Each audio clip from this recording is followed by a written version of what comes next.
अस्सलाम वालेकुम everyone. I hope आप सब लोग खैरियत से होंगे।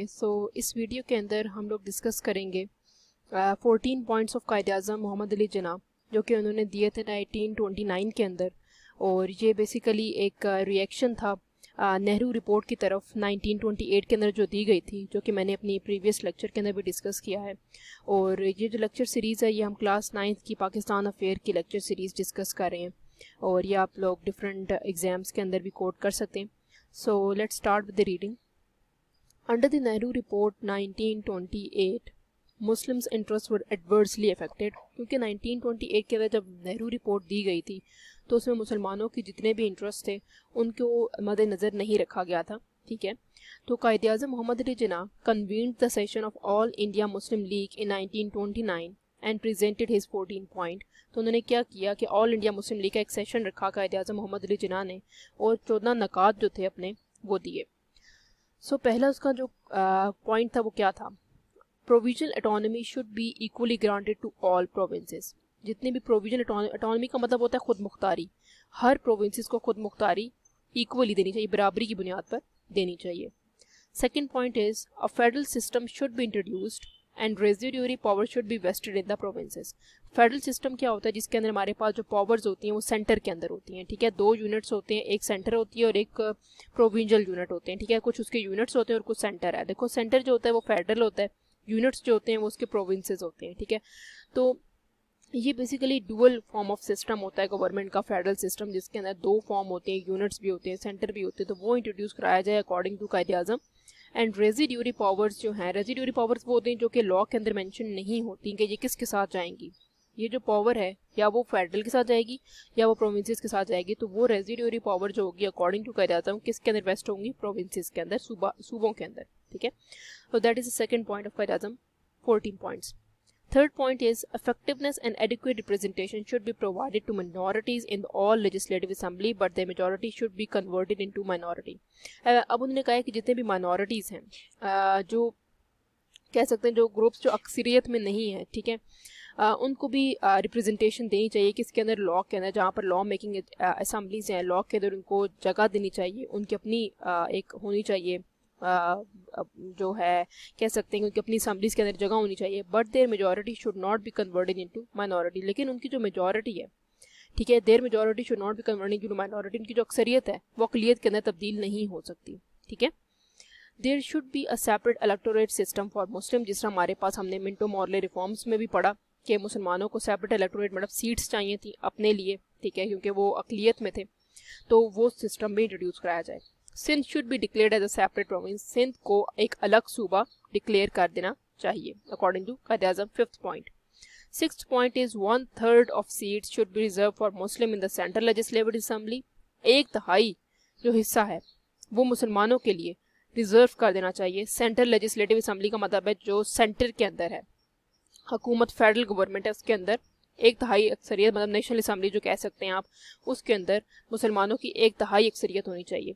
Reforms should be introduced in Balochistan and North West Frontier Province NWFP। मतलब जो रिफॉर्म्स जो हैं वो लेकर आने चाहिए इन दो प्रोविंसेस में। 8वां पॉइंट है, if the demarcation of the province is necessary then Muslim majority in the provinces of Punjab, Bengal and NWFP should not be turned into minority। तो demarcation का मतलब होता है जो लाइन लगा देनी, ठीक है, कोई फेंस कर देना सूबों को कि ये जो सूबा है इसमें मुसलमान रहेंगे, ये जो सूबा है इसमें हिंदूज रहेंगे, इस तरह।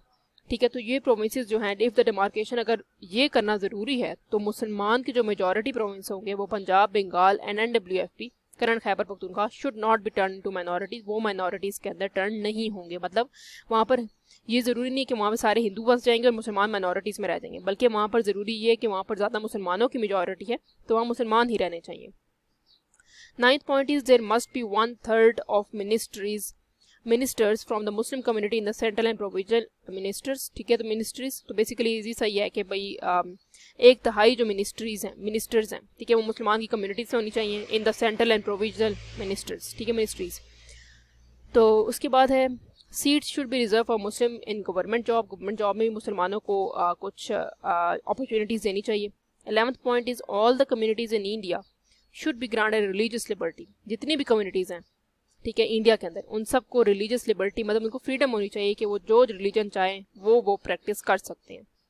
12th point is a bill belonging to a particular religious community should not be passed by the legislature if 3/4 of the member belonging from the community oppose the bill। अगर कोई भी बिल पास होता है, ठीक है, particular religious community a bill belonging to किसी भी particular religious community का है, कोई फॉर एग्जांपल मुसलमानों ने बिल पास किया है, ठीक है, लेकिन अगर उस लेजिस्लेटिव असेंबली में 3/4 ठीक है लोगों ने उसको अपोज किया, उस कम्युनिटी के लोगों ने, तो वो बिल पास नहीं होगा। ठीक है, belonging from that community oppose the bill, तो कम्युनिटी का जो उस कम्युनिटी के लोगों के 3/4 लोगों ने इसको अगर अपोज किया है, बाकी सब उसको कह रहे हैं कि पास हो जाना चाहिए, तो अगर उस रिलेटेड कम्युनिटी का जिसका बिल था उन्होंने अपोज कर दिया तो वो बिल पास नहीं होगा। Muslim culture, education, language should be granted education constitutional protection, मतलब मुसलमानों का जो कल्चर है, उनकी सकाफत है, उनकी जो तालीम है, उनकी जो ज़बान है, उन सब को एक लॉ की शक्ल देनी चाहिए, उनको लॉ के थ्रू उनको प्रोटेक्ट करना चाहिए। ये नहीं कि भाई मुसलमान जो है वो ऐसे ही रह रहे हैं, उनके लिए कोई लॉ नहीं बनाया गया, बल्कि लॉ के थ्रू उनकी हर चीज़ को प्रोटेक्ट करना चाहिए। 14th point is amendment to the constitution should be made after obtaining approval from the provinces and state। अगर कोई भी चीज़ तब्दील करनी है आपने या अमेंड करनी है कॉन्स्टिट्यूशन के अंदर, ठीक है, अपने जो कॉन्स्टिट्यूशन है उसके अंदर, obtaining approval from the provinces, सूबों से भी अप्रूवल उसका चाहिए और स्टेट से भी इसका अप्रूवल चाहिए। ठीक है, स्टेट से भी मतलब जो स्टेट है, सब कॉन्टिनेंट है इंडिया की, ठीक है, उसमें से भी उसका अप्रूवल चाहिए, सेंटर से भी, और सारे प्रोविंसेस का भी अप्रूवल चाहिए अगर आपने अपना लॉ जो है वो बदलना है या उसके अंदर कुछ ना कुछ चेंजेस लेकर आनी है। ठीक है, तब्दील करना है, रिप्लेस करना है कुछ, ठीक है, तो उसके लिए ज़रूरी क्या है कि आपको इन सब से पूछना पड़ेगा, प्रोविंसेस से भी और किससे, स्टेट से भी। ठीक है, so that's all from my side. ठीक है, ये जो है ये बेसिकली हम लोग ने आज इस वीडियो के अंदर डिस्कस किया है कायद-ए-आज़म के 14 पॉइंट और वो कितने इंपॉर्टेंट थे, और ये कायद-ए-आज़म ने रिस्पॉन्स दिया था नेहरू रिपोर्ट 1928 के जो आई थी उसको। ठीक है, सो अगर आपको कोई भी इशू हो आप मुझसे इस वीडियो के कमेंट सेक्शन के अंदर पूछ सकते हैं। ठीक है, मैं आपको मजीद एक्सप्लेन भी कर दूंगी इसको। So that's all from my side. If you have any queries you can ask me in the comment section. Please like, subscribe and share my channel. Thank you so much.